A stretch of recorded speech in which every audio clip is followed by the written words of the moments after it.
Muito obrigado, seu Jackson. Luiz Camargo, gestor em tecnologia de informação, especialista na análise de documentação oficial.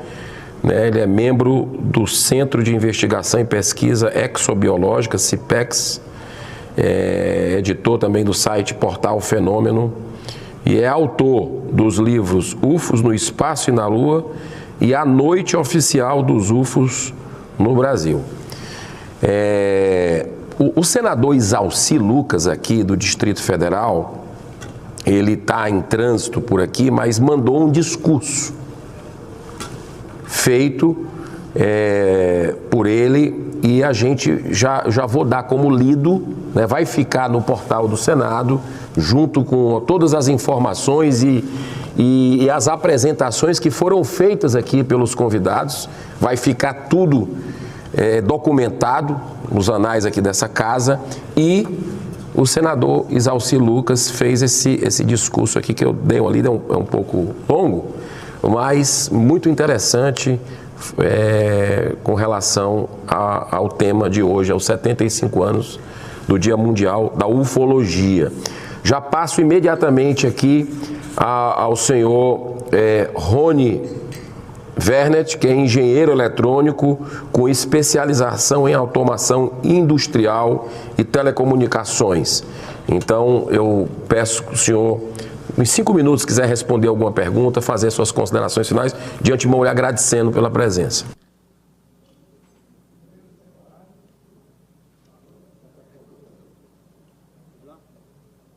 Alô? Primeiro, agradecer a coragem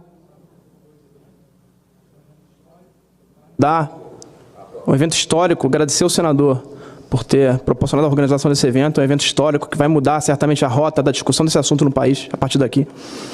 E eu queria focar em 2 temas principais. O primeiro deles é a abordagem científica, né?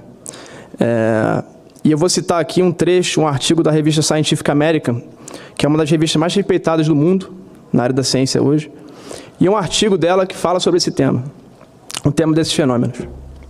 A natureza transiente desses fenômenos e a imprevisibilidade de quando eles irão acontecer e quando no próximo evento irá acontecer é uma das razões porque esse assunto dos fenômenos não identificados ou fenômenos anômalos não tem sido levados a sério pelos círculos científicos. Mas como podemos identificar padrões sem sistematicamente coletar dados em primeiro lugar? Na astronomia, as observações das rajadas de raios gama, as supernovas e as ondas gravitacionais são similarmente imprevisíveis. E isso é ciência, isso é astrofísica, isso é astronomia. Nós estudamos esses eventos, que hoje são reconhecidos como fenômenos naturais decorrentes da evolução estelar.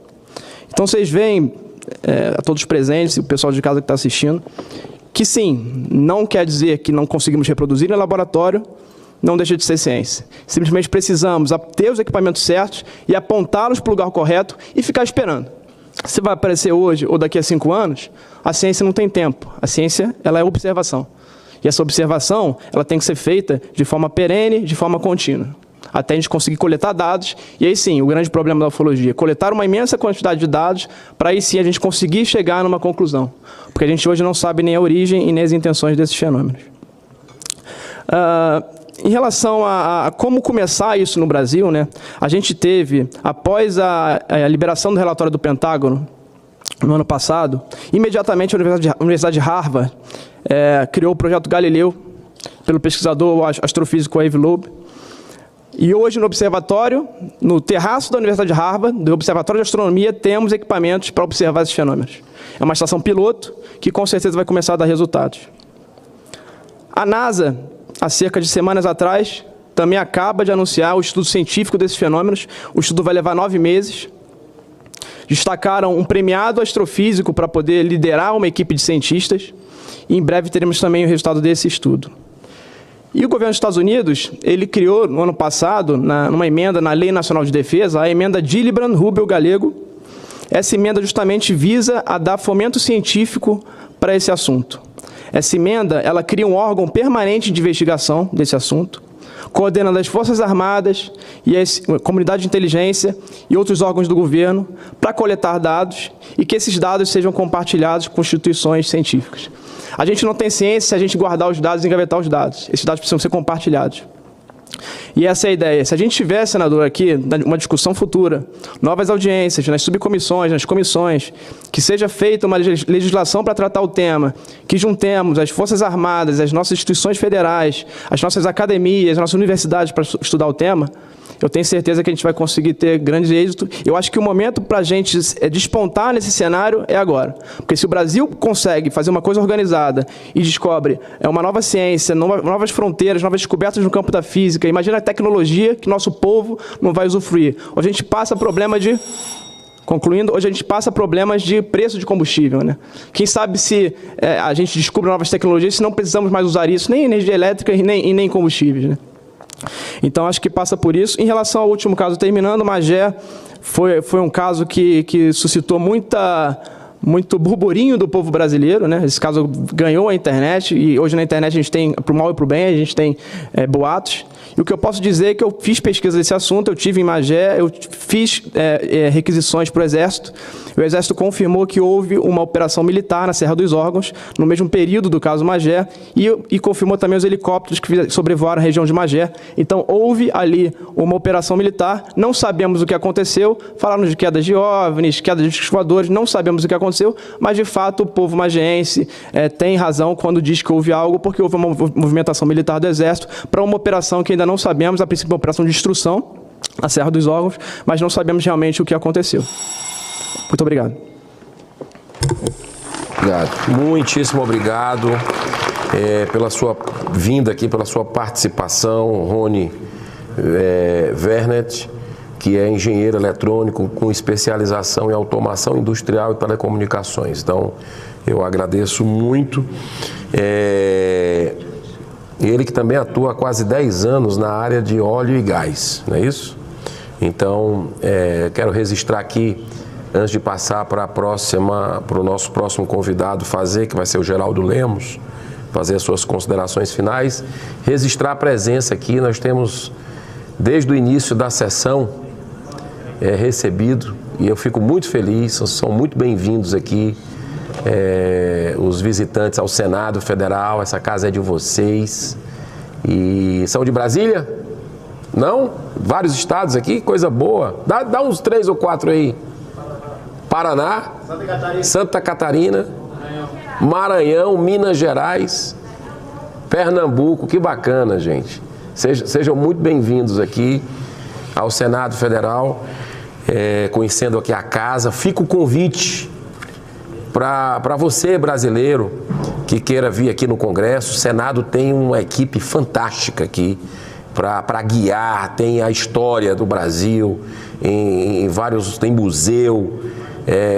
Muito interessante aqui a abolição da escravatura aqui no túnel do tempo. É importante você acompanhar a vida política do seu país, é cidadania, e quanto mais você gostar de política, isso aí aponta para um futuro do verdadeiro coração do mundo e pátria do Evangelho, que o Brasil, não tenho a menor dúvida, que vai ter um protagonismo internacional, e eu fico feliz demais com esse despertar do povo brasileiro para a política, né? Para conhecer o que é seu, né? E cobrar seus representantes, enfim. Então, eu vou agora já passar a palavra a Geraldo Lemos Neto, empresário do setor de investimentos imobiliários, corporativos e industriais, idealizador e dirigente da Casa Chico Xavier de Pedro Leopoldo, também participa do Grupo Espírita Saber Amar de Belo Horizonte. Ele que é escritor e é editor da Vinha da Luz Editora. Então, muito obrigado mais uma vez pela sua presença aqui, Geraldo. Não é a primeira, né? Já teve outros eventos. Exato. Muito obrigado por sempre estar disponível para que a gente possa enriquecer aqui o nosso debate, nossa troca de ideias, nosso diálogo. Isso é muito importante, essa palavra-chave nesse momento do Brasil. Isso mesmo, senador Girão. Agradeço o convite e sinto-me emocionado de participar dessa atividade única, histórica. A minha parte, naturalmente, não é científica, é relativa à espiritualidade. tive a alegria e a honra de conviver com uma personalidade única, Francisco Cândido Xavier, conhecido como Chico Xavier, talvez uma das maiores antenas psíquicas que já passou pela Terra, através de cujas potencialidades mediúnicas nós temos hoje 537 livros publicados. Sou editor dele, inclusive, desde 1984, tendo-o conhecido em 1981. Ele foi um homem muito corajoso, porque foi a primeira personalidade religiosa do mundo num programa online, num programa ao vivo da TV Tupi de São Paulo, em 2 ocasiões, em 1971, nos meses de junho e dezembro. Os 2 programas duraram mais de 9 horas somados. Ele assumiu de público, como pessoa religiosa, representando a doutrina espírita, a existência inequívoca de civilizações extraterrestres.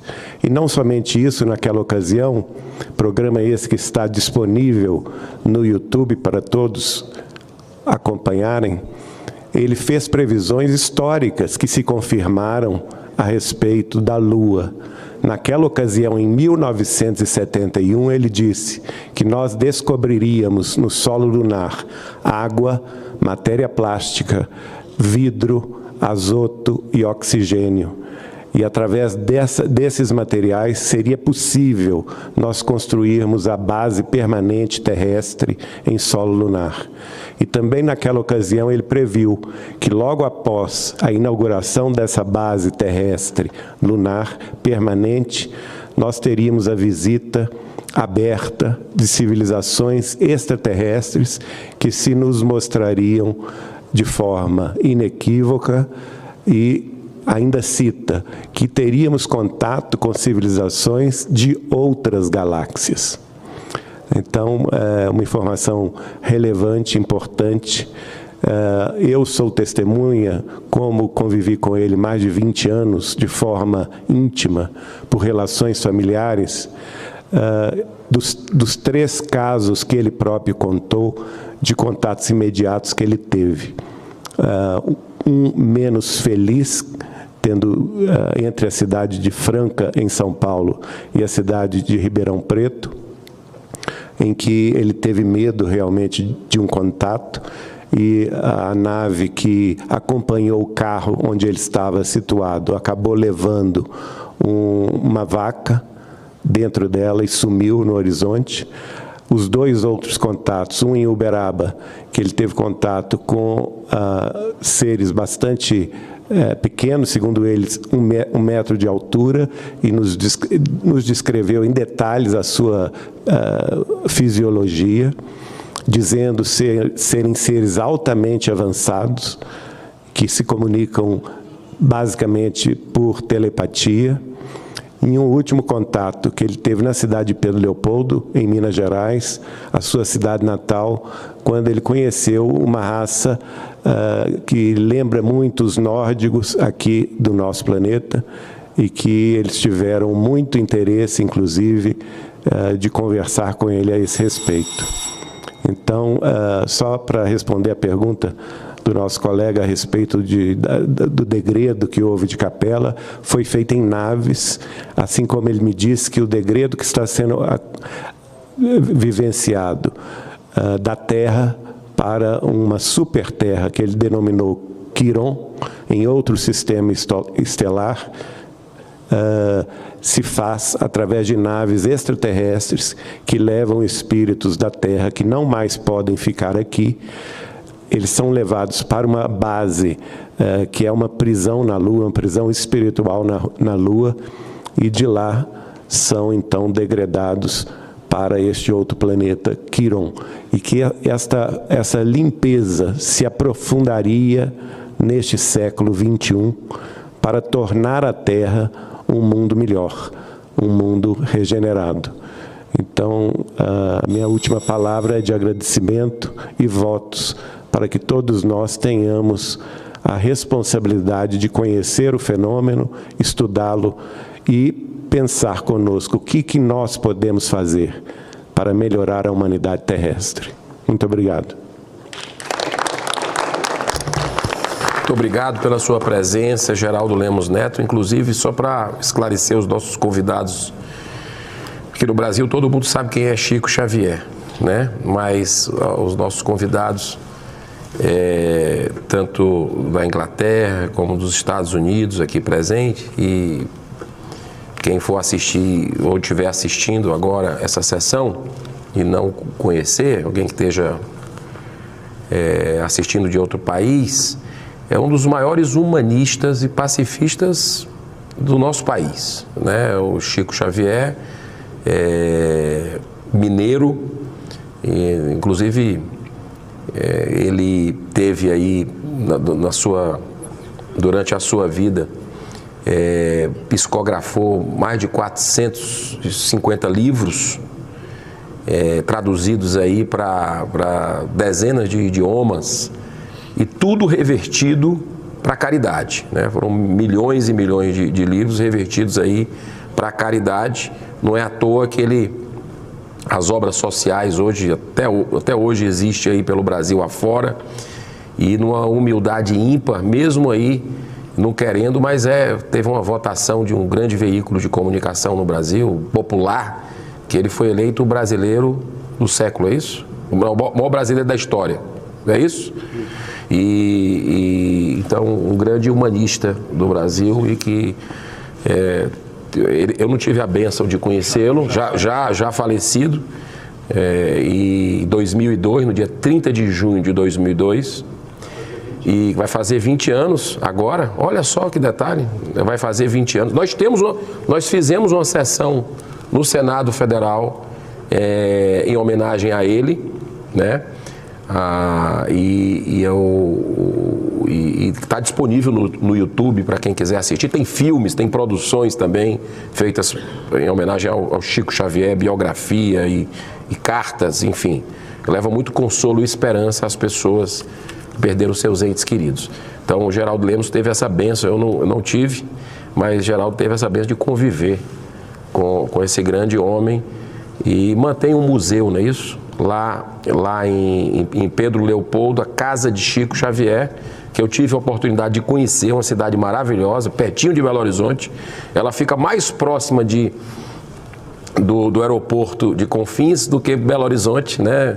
E que essa casa de Chico, onde ele viveu, é muito interessante. Tem lá o quartinho dele, tem lá as obras todas, feito com muito carinho por todos lá de Pedro Leopoldo. Então, já passo aqui a palavra para poder aqui fazer as suas considerações finais ou responder alguma pergunta. O senhor Tiago Tiquete, conferencista, assessor governamental e presidente da Comissão Brasileira de Ufólogos, CBU. Obrigado pela sua presença, mais uma vez. Obrigado, senador. Mais uma vez, agradeço essa oportunidade de estar nessa casa aqui. Além de sou também coeditor da revista UFA Convite do Jevaer, sou diretor nacional da MUFON no Brasil. Isso me deixa muito orgulhoso do Jevaer, que me trouxe para a ufologia há vários anos atrás. E o que eu vou responder aqui é a pergunta da Ruth, que ela pergunta o que a gente pensa da interferência americana em vários países no caso de quedas comprovadas de UFOs. Eu já escrevi 13 livros, um em inglês, sendo um em inglês e um em francês, e um desses livros está na segunda edição, Quedas de UFOs, publicados pela Biblioteca UFO, da revista UFO, fala exatamente de quedas. Pois bem, o governo norte-americano, os Estados Unidos, são o maior país, a maior potência bélica até hoje, atualmente, no mundo. E eles sempre tiveram grande influência nos países do terceiro mundo, principalmente, e também nos países da América Central, da América do Sul. Não por isso somente, eles criaram protocolos, a partir das quedas que tiveram de objetos voadores não identificados nos Estados Unidos, eles criaram protocolos para o resgate e também para o acobertamento. Isso ocorreu em 1947 ou 1945, como alguns acreditam que aconteceu em Trinity, nos Estados Unidos, mas foi a partir de 1947, com a queda do disco voador em Roswell, que os Estados Unidos começaram a colocar em prática esse acobertamento e esse resgate dessas naves. O caso em Roswell na época ele foi noticiado pelos jornais como os Estados Unidos resgataram, capturaram um disco voador. Mas logo depois esses mesmos, o exército americano, a Força Aérea integrada ao exército americano naquela época, afirmou que não, que haviam resgatado foi apenas um balão. Mas isso foi uma forma de acobertamento e os anos se passaram e somente quase 30 anos depois, esse caso voltou à tona e desde então, Don Schmitt, Kevin Handel, Michael Moore, vários pesquisadores investigaram o caso e já temos mais de 300 testemunhas militares e não militares do caso Roswell, afirmando que foi realmente um caso verídico e a queda de um objeto desconhecido de origem extraterrestre. Então, respondendo a Ruth, realmente eles têm essa influência e nós tivemos aqui no Brasil o caso Varginha, no qual existem rumores de que os corpos e também o objeto foram entregues aos Estados Unidos.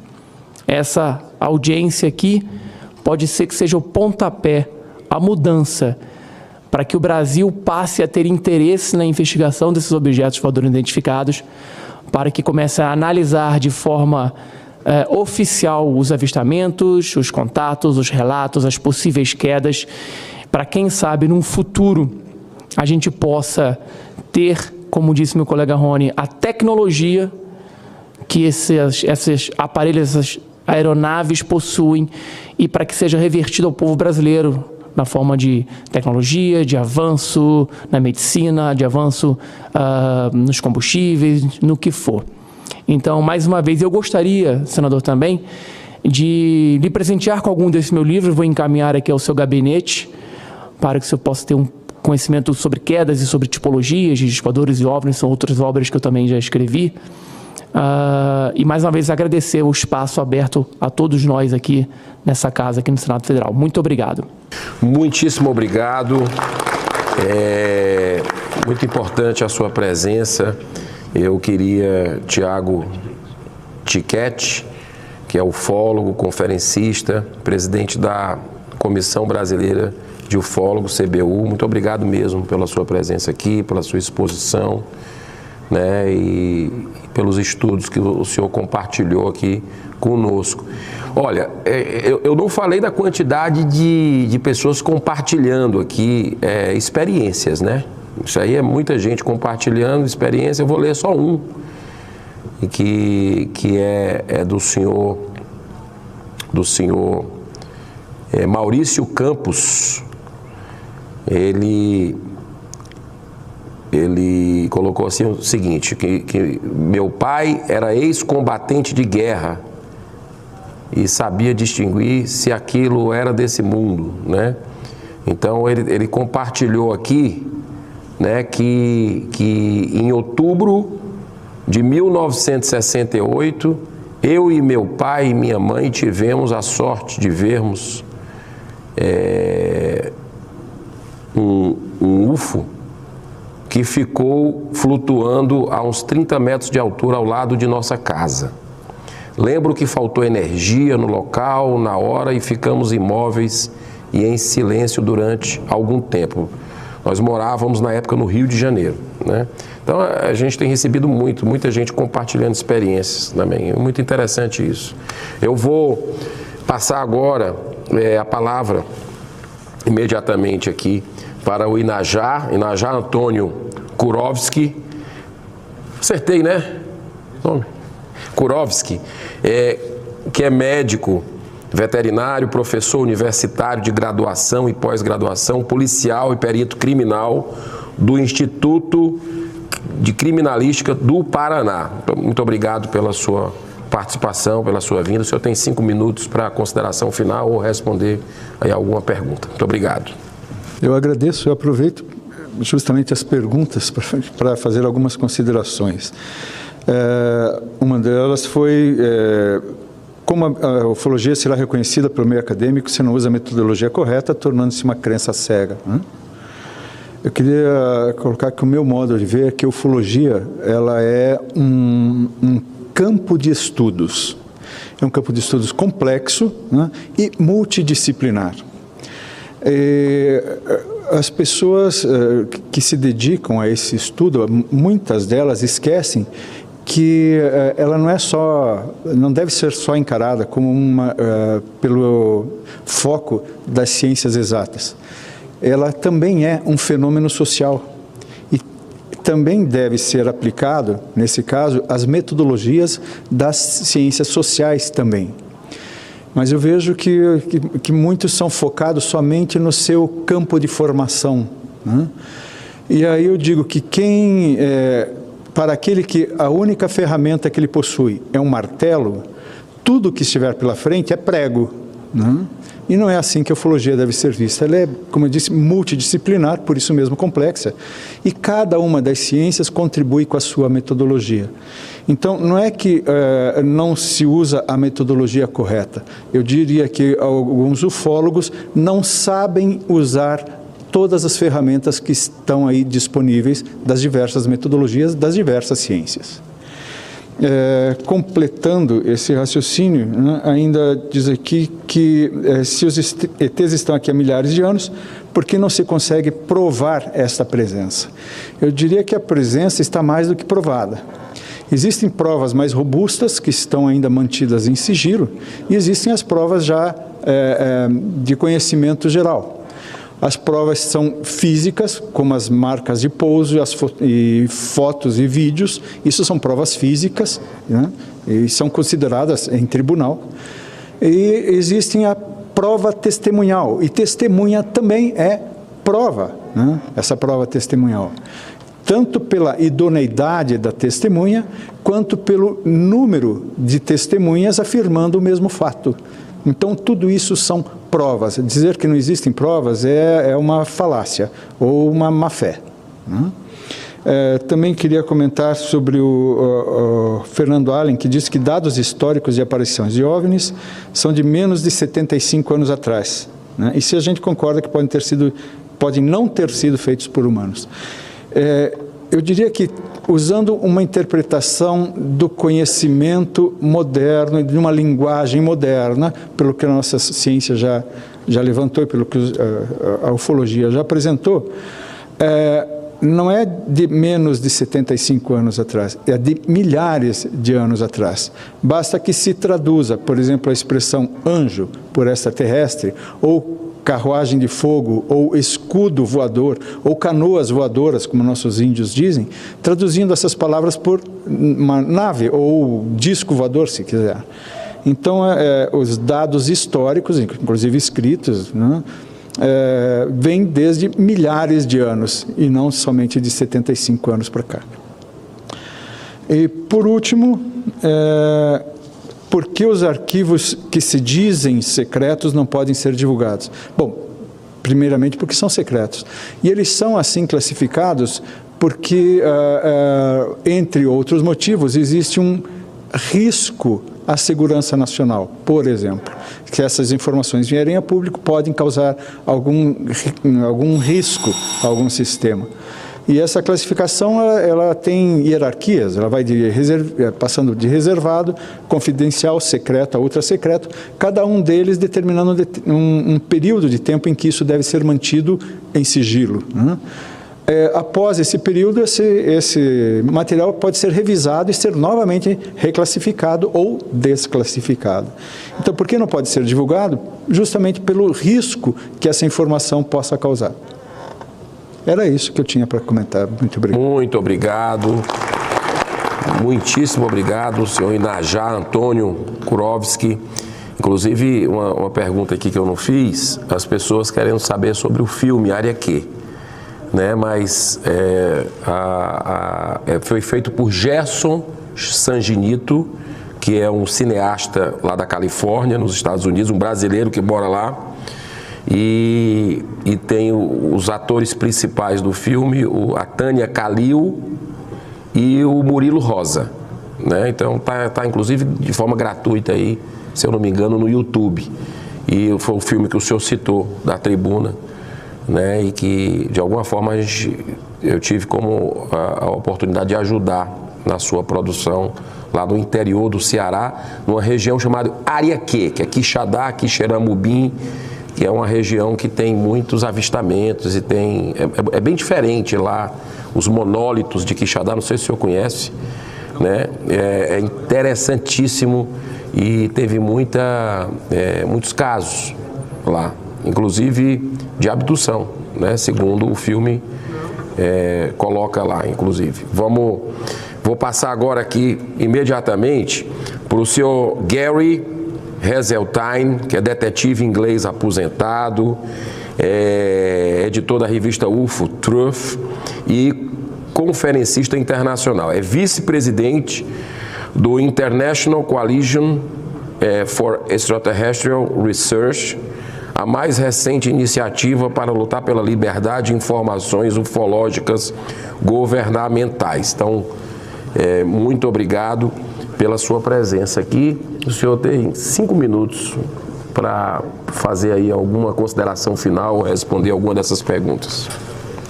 Thank you for the time. Obrigado pelo tempo que você me concedeu para responder algumas perguntas. Dados científicos, João Marcelo, são cruciais e devemos aplicar o método científico sempre que pudermos, mas é muito mais complicado do que isso. E as ciências sociais, que o meu caro colega acabou de mencionar, são muito importantes porque é uma coisa observacional. E eu acho que todo mundo que já devotou sua vida a esse tema devem ser parabenizados, porque em uma época onde o mundo acreditava que não havia nada acontecendo, se não fosse pelos pesquisadores amadores, nós não teríamos essa experiência agora. Então dá para ver o quanto avançamos. Avançamos muito e estamos avançando cada vez mais rápido, especialmente com todos os acontecimentos nos Estados Unidos. Se vocês não sabiam, em 2021 foi o ano mais importante da ufologia na história, porque coisas aconteceram mensalmente nos Estados Unidos em termos de legislação, culminando em dezembro de 2021, quando uma lei foi passada no Congresso dizendo que, pela primeira vez na história, os serviços de inteligência dos Estados Unidos tinham que relatar ao Congresso, produzindo um briefing classificado, confidencial, 2 vezes por ano, e um não confidencial 1 vez por ano. Isso é histórico, isso nunca existiu antes. Então, nós avançamos muito e nós quase usamos isso como uma abordagem multidisciplinar. Não é sobre os cientistas dizendo o que é que os ufólogos sabem. Se fosse, não estaríamos tendo essa discussão. Nós temos que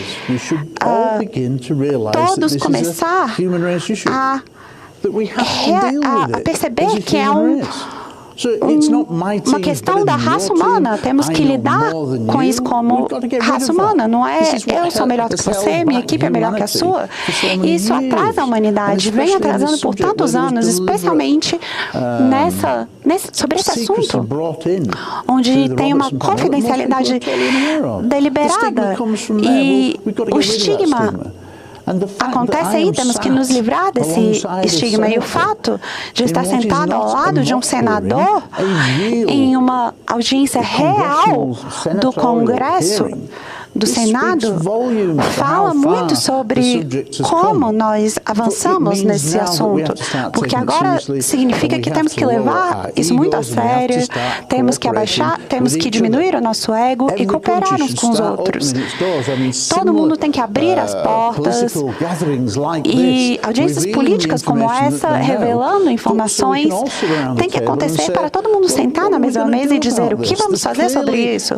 Isso é claro É claro que temos o envolvimento de uma inteligência não humana ou extraterrestre. Nós temos a possibilidade da interdimensão, porque os físicos quânticos estão dizendo que é possível. E, pessoalmente, eu acho que a maioria do que estamos lidando são forças extraterrestres. E isso é provado pelo fenômeno de abdução que acontece em todos os continentes. E essas mesmas coisas são descritas no mundo inteiro. Então, é sobre o mundo se juntar, porque estamos à beira de um precipício. Se a imprensa, ou se o público, ou se os políticos, quer eles gostem ou não, essa é uma realidade.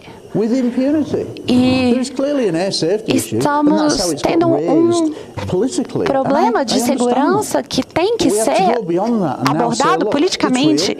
Temos que ultrapassá-lo e dizer, olha, é real, de onde eles são e o que eles querem. Nós temos que tentar estabelecer um diálogo. Talvez isso já esteja acontecendo no mundo secreto, mas o que vocês têm que entender sobre essa audiência é que a realidade é que nós sabemos talvez 10%. 10%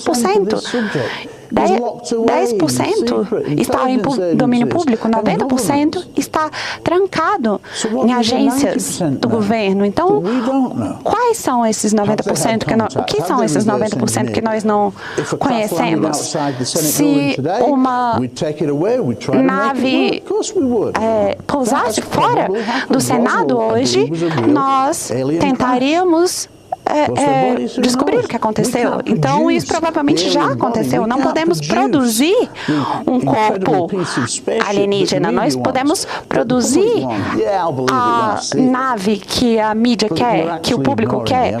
Eu vou acreditar quando eu ver, mas quem fala isso está ignorando a evidência. Todo mundo que está em um tribunal se baseia em 3 coisas: testemunhas, documentos e evidências. Evidências é como esse copo aqui. Você pode tocar nesse copo. É físico. E toda a lei é baseada nessas 3 coisas. Isso não é diferente de um evento de OVNI. Então, se você tem uma experiência, você se torna uma testemunha. Às vezes você tira uma foto e aí você produz evidência física. Nós temos milhares de legislações e documentos que nós já conhecemos, mas o que está lá no mundo secreto? Nós sabemos que temos um vídeo de 16 horas na Operação Prato, então foi uma decisão política de tornar isso confidencial. E eu também acho que isso foi levado para os Estados Unidos, porque eles são o país principal que mantém essas coisas em segredo. E temos que ultrapassar isso, abaixar essas barreiras, trabalhar uns com os outros. Só porque vocês são ufólogos, vocês não são cientistas? Eu não sou um cientista, eu sou um acadêmico e eu tenho bom senso. E quando temos milhares de pilotos, isso é evidência que é apoiada por documentos. E nós deveríamos estar ouvindo essas pessoas. E o que aconteceu hoje é muito histórico e vai entrar na história como um momento importante. Então, você tem que ser aplaudido pela sua decisão de fazer essa audiência. Outros países têm que seguir o Brasil e o Brasil merece uma salva de aplausos. Thank you. Muito obrigado ao nosso conferencista inglês, o Sr. Gary Hesseltine, que é detetive aposentado da polícia inglesa. Eu quero aproveitar também e cumprimentar a senhora Jeanne Turvey, né, que é partner do Gary, e sejam muito bem-vindos ao Brasil. First time? Brasil? No. First time here? Oh, welcome again. Thank you very much. E então, para encerrar, eu queria chamar aqui para a palavra final o nosso Robert Lambert Salas, que é pesquisador formado pela Academia da Força Aérea dos Estados Unidos, foi oficial de controle de lançamento de mísseis Minuteman do Esquadrão de Mísseis Estratégicos na base aérea de Marlstrom, no estado de Montana. Ele testemunhou a presença de um UFO que teria desativado 10 armas nucleares na instalação de controle de lançamento onde ele estava no comando. Então, muito obrigado por aceitar o nosso convite do Senado Federal para estar aqui conosco. Bob Salas, o senhor tem 5 minutos para fazer suas considerações finais ou responder alguma pergunta. Thank you, Senator Gerald. You can call me Bob anytime, just don't call me Lambert, please. Thank you. Well, one of the points I want to make is it's obvious there has been extreme secrecy by governments for over 70 years about this phenomenon. The governments of the world hold many, many secrets. I think some of the reasons I've thought about, number one, it can be a corruptive thing to hold secrets.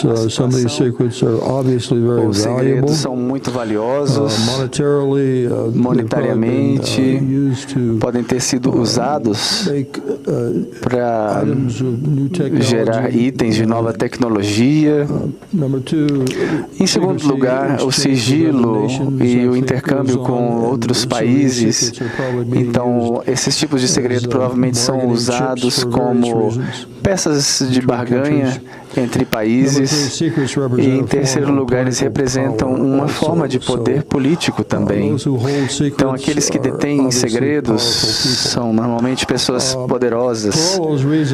Por todos esses motivos, eu não acho que nós podemos depender das agências governamentais simplesmente esperar que elas desistam dos segredos que elas estão mantendo.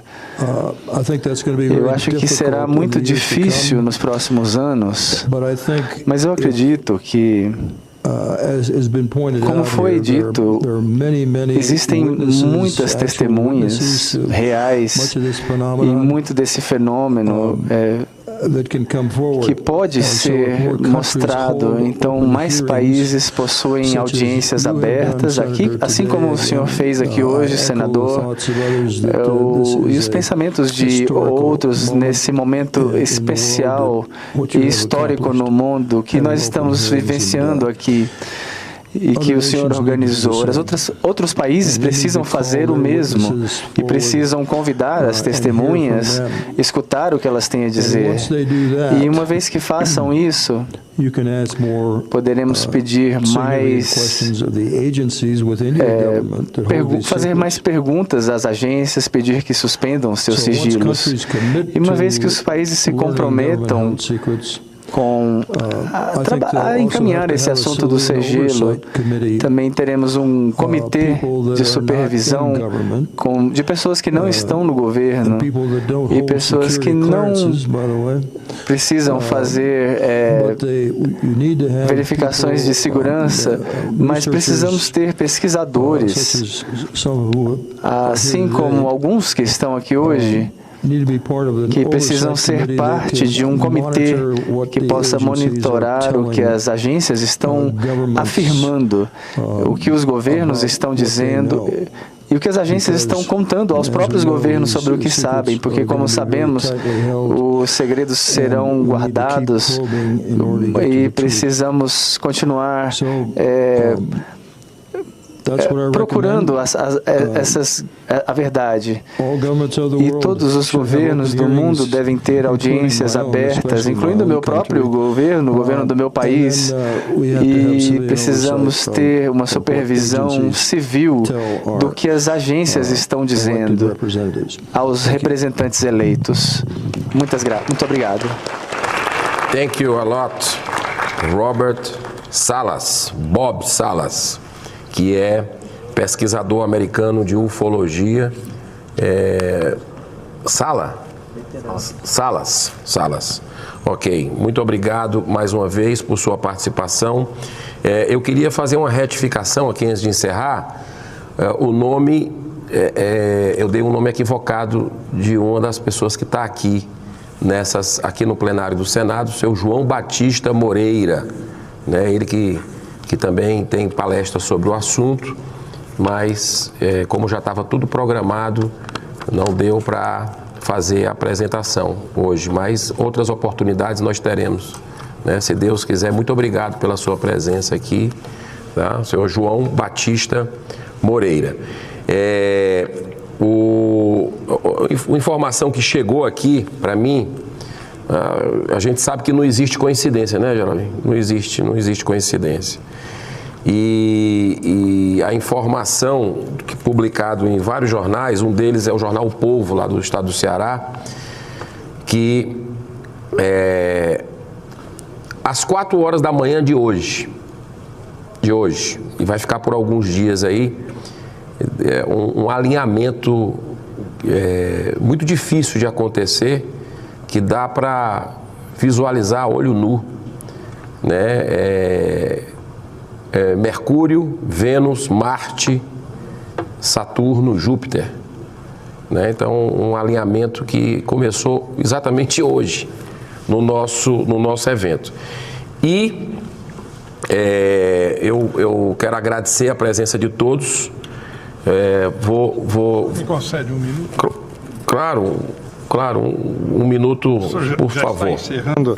Eu tomo essa liberdade para acrescentar algumas questões aqui. Esperei todos falarem, fiz algumas anotações que vai complementar. Então, o porquê que os extraterrestres têm tanto interesse em armamento nuclear e tentam nos convencer de desistir dessa loucura? Bom, a nossa ciência tem um pouco mais de 400 anos, desde que Galileu Galilei disse que nós orbitávamos em torno do Sol. Até então achávamos que a Terra era o centro de tudo. 400 anos, vamos dizer 500 anos. É muita pretensão acharmos que nós conhecemos muita coisa do universo tão vasto. Então, recentemente estamos tratando de algumas teorias, senador. São teorias, são hipóteses de universos paralelos. Então, só para uma reflexão do grande público, de todos, aqui nessa sala nós podemos ter um outro universo, um outro mundo paralelo nos acompanhando. Já se pensa isso. Então, uma explosão nuclear é algo que lida com as matérias de uma forma tão descontrolada e tão brutal que pode, inclusive, afetar outros mundos. É algo que é inconcebível. O homem produzir tamanho dano à natureza, inclusive a nossa natureza cósmica. Isso precisa ser levado em consideração e eu lanço como uma reflexão.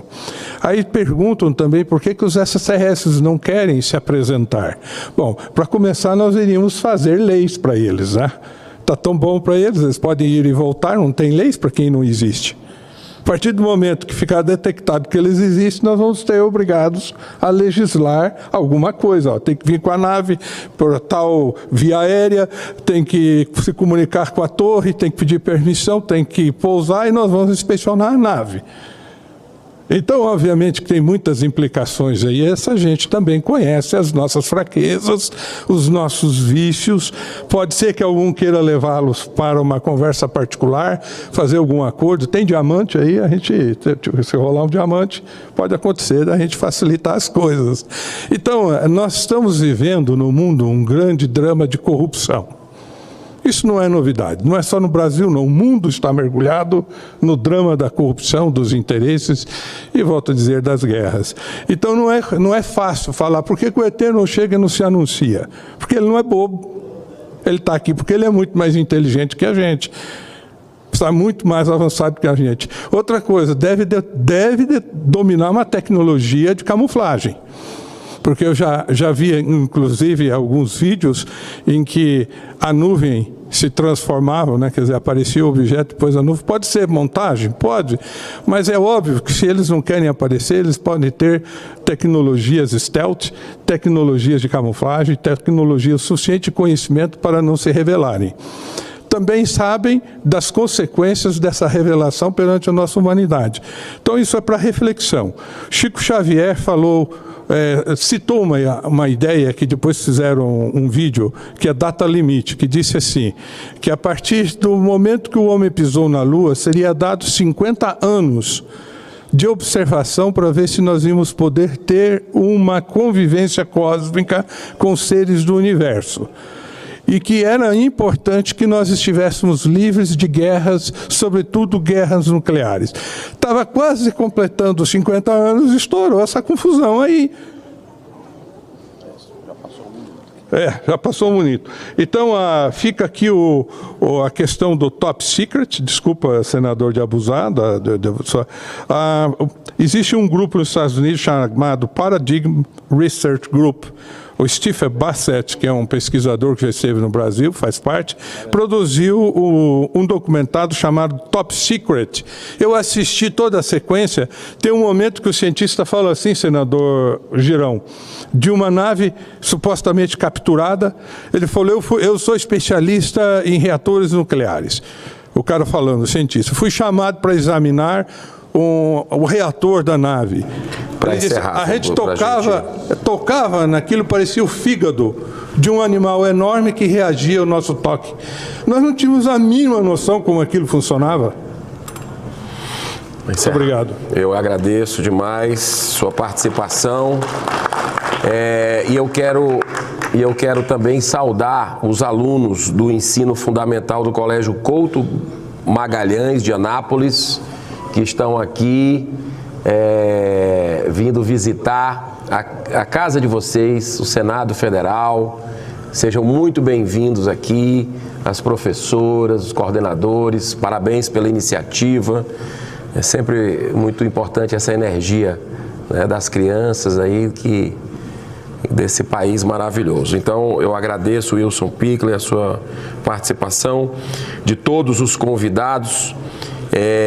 Já que você falou no Chico Xavier, também tem, além desse documentário, que eu super indico, a Data Limite de Chico Xavier, tem controvérsias com relação a essa questão da data, né? Alguns já disseram que já atingiu e por isso a gente, de uma certa forma, estaria mais tranquilo, né? Mas vale a pena assistir de novo. Eu já assisti e vou assistir novamente a Data Limite de Chico Xavier. E Chico foi indicado 2 vezes ao Prêmio Nobel da Paz, não é isso?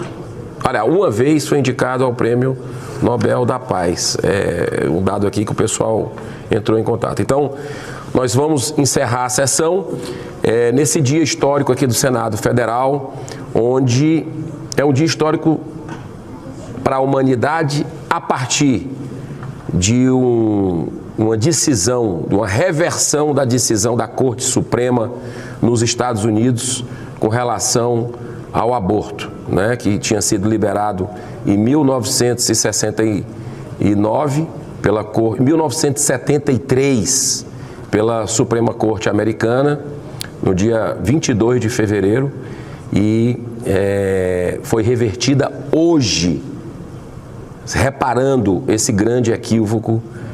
A Corte Suprema avança com a ciência e protege a vida. Tem um pensamento de um deputado federal brasileiro que eu assino embaixo, que ele coloca algo com relação a esse assunto de forma muito sintética. Ele diz assim: muitos discordam de mim nessa hora a respeito de quando se inicia a vida. Eu pergunto, como pode uma bactéria ser considerada vida em Marte e uma batida de coração no ventre materno não ser considerado na Terra? Sim, porque aos 3 meses, na verdade são 11 semanas e não 3 meses de vida intrauterina, já existe um coração batendo. Isso aqui foi dito há algum tempo. Na verdade, são 18 dias da concepção.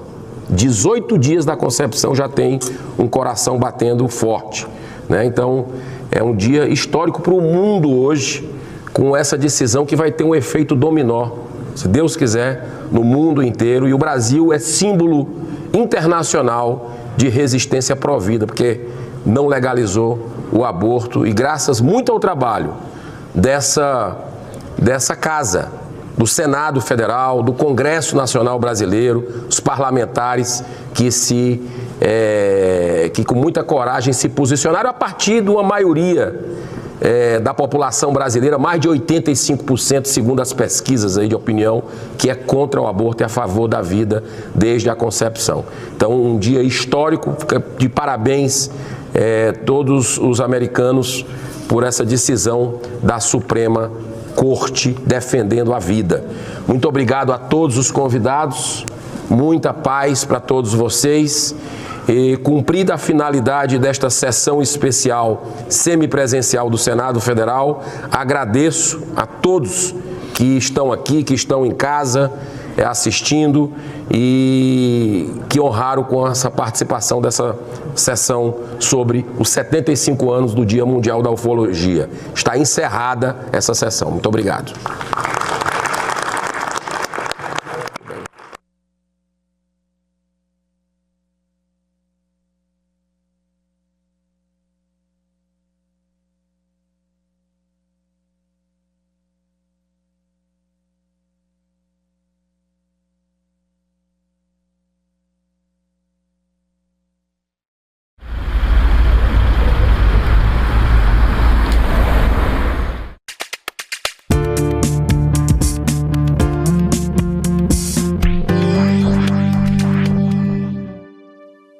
Olá, você confere agora as notícias e reportagens que estão em destaque no Senado.